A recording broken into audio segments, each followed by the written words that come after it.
उसके बाद मैं प्रदेश नेतृत्व का, शीर्ष नेतृत्व का मैं हृदय की गहराइयों से आभार व्यक्त करूंगा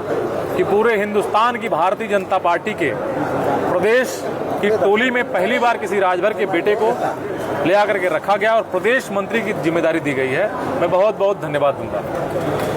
क्या रहेगा 2027 चुनाव सामने है, कितना निभाएंगे आप जो है बीजेपी को लेकर के कि 2027 में फिर बीजेपी आए? देखिए, 2017 का जब उत्तर प्रदेश में चुनाव था,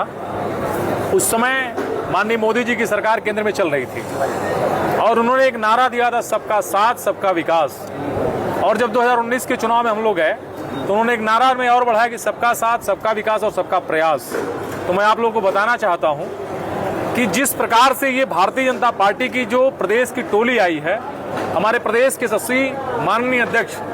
श्रीमान पंकज चौधरी जी ने अपनी टोली में जिस प्रकार से उपाध्यक्षों का चयन, जिस प्रकार से हमारे महामंत्रियों का चयन और हम जैसे मंत्रियों का चयन किया है, उसमें मैं आपको बताना चाहता हूं कि उसमें सभी समाज के निचले पंक्ति से लेकर के ऊंचले ऊपर तक के लोगों को जोड़ने का काम किया है। और मैं आपसे पूरे विश्वास से कह सकता हूं कि जहां सामूहिकता होती है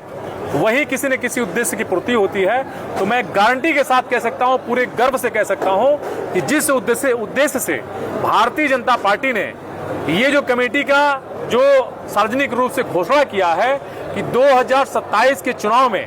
2017 से भी बड़ी जीत होने का जो हम लोग प्रण लिए हैं, तो मैं दावे के साथ कह सकता हूं कि उस बड़ी जीत में पूर्वांचल की बड़ी भूमिका होगी और राजभर समाज सबसे आगे बढ़ के उसमें सहयोग करेगा। सदर सीट आपके लिए बड़ी चुनौती है, जीत दर्ज नहीं कर पाते आप? कहीं कोई चुनौती नहीं है अभिषेक जी, और मैं आप सभी से भी बताना चाहता हूं कि आप लोग 2027 का चुनाव आने दीजिए। सारी चुनौतियों को ध्वस्त करते हुए उत्तर प्रदेश के देश की आजादी के बाद से अब तक के सारे रिकॉर्डों को तोड़ते हुए भारतीय जनता पार्टी प्रचंड बहुमत की सरकार बनाने का काम करेगी।